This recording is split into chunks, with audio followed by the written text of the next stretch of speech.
I've already pre-shuffled, and I will be using 2 oracle cards for your oracle advice. They're the 2 cards that are to the very far left side of the screen. Then I'll go through the past, present, challenge, and outcome. So, Sagittarius, we have I let go of the shadow of the past by seeing someone for the first time with the eyes of love. And then we have presence. On the flip side of the presence card, it says bring your mind into the present moment. Now is truly the only place to be. So, what these 2 cards are basically saying is that when you let go of the past, or there could have been a situation or a person that you finally let go of, and it was a great experience to release this person, because the first time, it was the very first time that you could actually not despise that person or resent that person, but for the first time you could actually see this person with the eyes of love, instead of hating them for any mistakes they made. And who knows what happened, maybe you got forgiveness, or maybe they forgave you, but it was a relief to finally let go and feel love for whatever person that you were dealing with. And being that presence is your other oracle advice, this experience, it brought your mind into the present moment, and you realize that now is really truly the only place to be, and it was the best place for you to be, and you knew that letting go of a situation was the thing to do. So that is your oracle advice. So let's move on over and take a look at the recent past. Now we have the High Priestess, and then we have the 3 of Cups. So with the High Priestess, it's a very spiritual card. It could have some sexual overtones. It can mean that you're in a phase where you could have been, in the recent past, you could have been more physically attractive to others. Now this card is tied to the moon, to femininity, to inspiration. This would have been a time to rely on your intuition and your inner knowledge rather than your conscious mind or intellect. It would have been also important for you to pay attention to your dreams at that time. So keeping a dream diary or a journal would have been a good idea. Now, when you're asking questions about love and relationships and you get the High Priestess, it's a magical, mystical time for love, for anyone interested. If you're a woman, you could find people literally throwing themselves at you. The problem is that you'll attract both the good, the bad, and what do they say? The good, the bad, and the ugly. So it's not going to be, well, since we're talking about the past, it wouldn't have been easy to tell which is which.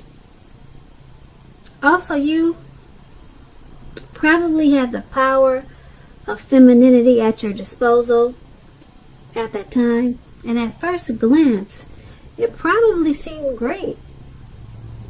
So this High Priestess is paired with the 3 of Cups. Now this 3 of Cups, it's considered to be a card about reunions. But this is not always a romantic union. Not always, but it could be. It's a reunion in its broadest sense about running into someone or something that you've been away from for a long time. It's considered to be a happy reunion and very upbeat. It can also mean celebration, your own or someone that you care about, such as a celebration around a new baby, wedding, or any happy occasion. Now, when the Three of Cups talks about love and relationships, this card, it can mean a reunion with a long-lost love. It does not always indicate that. So, to decide whether it fits that interpretation, well, you have to see what the rest of the reading is, and then you can determine that. But if you're single, Sagittarius, and we have some single listeners, the most likely interpretation is that you'll meet a likely love soon. Someone who really fits the bill of the person that you've been looking for, and that this person probably will be a new love. If you're if this is for the single listeners, and it probably someone, well, it's probably a new love and not someone that you used to be with. Once again, that part is only for singles. So if you're not, well, I guess you would be single, but this card is about rejoicing, happiness, friendship. Okay, so with these two cards paired together for your recent past, we have the High Priestess and the Three of Cups. And they're basically saying that this High Priestess could be someone that was coming toward you at that time, or someone that you knew, or it was just basically a magical, mystical time for love for you, and a lot of people were attracted to you in the recent past. And with that came along probably more than one reunion, a lot of get-togethers, and a lot of celebrating. People were drawn to you, they were attracted to you, and you were probably invited to a lot of different events and occasions, happenings, and a lot of affairs of different types. So it was a time of rejoice, happiness, and friendship in the recent past. So let's move on down to the present time. We have the Queen of Cups, and then it's paired with the Lover's card. Now, this Queen usually indicates a woman who will be very helpful to you at this time. She reminds us to bring love and compassion to our work, and that's possible even if we work in a factory with objects all day rather than people. Also, things are probably better in your working world when this card appears in your reading.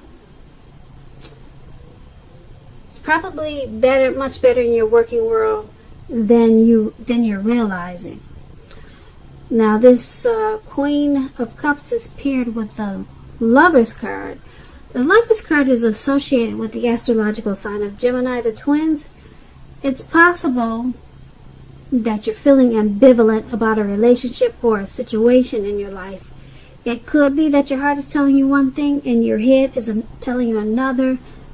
The thing to do is, within the bounds of your morality, is to follow your heart. Some people say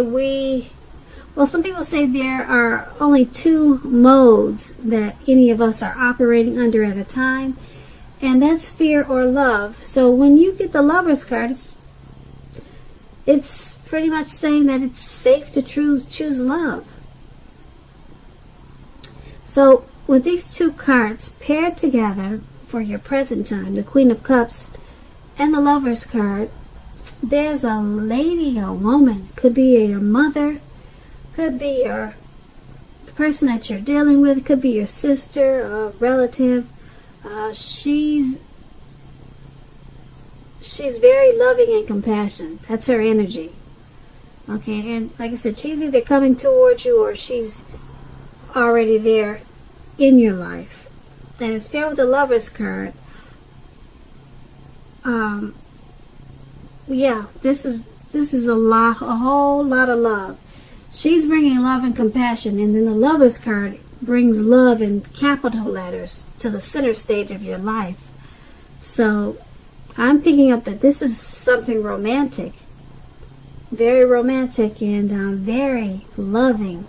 There's a whole lot of love in these two cards for your present time. So this is not really supposed to be a love reading, but it seems like it's turning out to be that way. But it's a great thing. A lot of love. This Lover's card, yeah, you'll be coming together with this Queen of Cups. It's going to be a really loving union. Very strong. Very strong. So that's what we have for you at the present time. So let's move on down and take a look at the challenge. We have the King of Swords. And the King of Swords is paired with the Ace of Swords. Now the King of Swords stands for a powerful, opinionated, forceful man in your life. He will often, but not always, have hair on the darker end of the spectrum. You could be tempted to think only about how things affect you, especially if this card is not representing a man in your life. So consider the feelings of others before you act at this time. This King of Swords is a very forceful energy. You may not be able to get this man in your life to change his mind or to do what you want. You may need to change something major about your behavior, thoughts, or expectations, but make sure you do not overextend your reach. The King of Swords is paired with the Ace of Swords. Now, the Ace of Swords is a indicator of new beginnings of some sort in your life, possibly on several fronts. Sometimes this new beginning, it can be started by a separation of some kind from a relationship or from a job situation. Just know that as anxiety producing as such a new beginning can sometimes be, that underneath it all is good beneficial energy that's getting you to where you want to go. The Ace, it calls on us to not be afraid to make a leap if it's in our best interest. So, with these two cards paired together for your challenge, there's a very forceful, opinionated, narcissistic type of man that's coming towards you. Okay, and if it's not someone coming towards you or in your life like that already, there's going to be a situation that's going to cause for you to be like that. Okay, very forceful, very opinionated, very sharp, maybe arrogant, maybe pushy, overstepping your bounds. And being that it's with the Ace of Swords, it's going to create a new beginning. So this person is going to help you create a new beginning or some type of situation that's causing you to be like this King of Swords. It's creating probably more than one new beginning. Okay, this person is this narcissistic type. They're helping you create the new beginnings because you're separating from them. Yeah, because the Ace, like I said, it's about a separation. And you have to separate before you get this new beginning. So, you're this forceful person. Yeah. You're leaving them behind. You've got the Ace of Swords. You're going to take your sword out and you're going to... You're just going to slice them out. You're going to slice out the situation. You're going to slice out the person. This narcissistic type, you know that it has to go. So, whoever this is, it could be an uncle, it could be a co-worker. Someone is giving you a hard time, but you're done with it. You cut it out, and it's causing you to have several wonderful new beginnings. So, that is your challenge. Now, let's move on over. Take a look at the outcome we have the Devil card, and then we have the Fool card. So the Devil card is you have to realize that no matter what your situation is, that you always have options to choose from when you get the Devil card. First things first, don't let other people tell you that your options are limited. If you come to that conclusion, be sure you're coming to that conclusion on your own. Regardless, it's going to be crucial to remember that you can free yourself from whatever restrictions are holding you back at any time you choose to do so. You may have the feeling now that you are not in control of your life. Sometimes this will happen as a result of our own actions, but more often as a byproduct of inaction. So make sure to take action, whatever steps you can, to give yourself the feeling of, however slight, of being in control, even if it's merely taking a choice on what you're going to have for dinner. Small baby steps, they're important also. So this Devil card is paired with the Fool card. Now the Fool card, it's about newness in one form or another. In many ways it indicates the open-hearted energy and innocence of a child.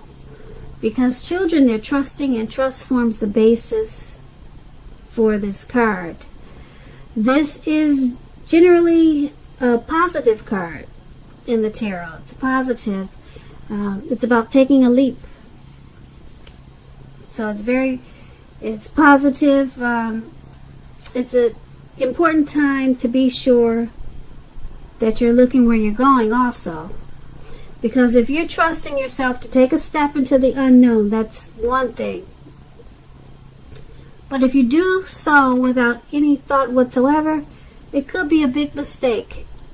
Just like you see in the picture there, he's taking a leap without any thought whatsoever, and he's about to walk off into the, who knows, Atlantic Ocean. So yeah, you got a childlike energy and you're ready to take a leap, but try to pay attention to what you're leaping into. Now, for your outcome, this Devil card and the Fool card paired together, it's basically letting you know that you've got some obsessions, some type of a devil energy, addictions, sexual lust, greed, envy, devil energy. You know what that is. Overeating, over drinking, those type of things. Something like that. That's in your energy for the outcome. And you kind of just feel like hanging loose and being footloose and fancy free. But what it's saying is that be careful at this time, because you just might walk off into the Atlantic Ocean. So be smart about this time, and like I said earlier, take baby steps. Get those addictions in control. Little tiny baby steps. They're very important. So, Sagittarius, I hope you enjoyed this reading. I'll try to put a link below of the extended of this reading, and I'll go over a lot more. I'll try to, if I get caught up on the other readings that I have to do. So I just want to say thank you so very much for watching. Please comment, please subscribe, hit the notification bell. That way you'll get notified when I post my next reading. I am hoping that you're having a wonderful 2020, and that your February is a very beautiful month for you. Thank you once again for watching.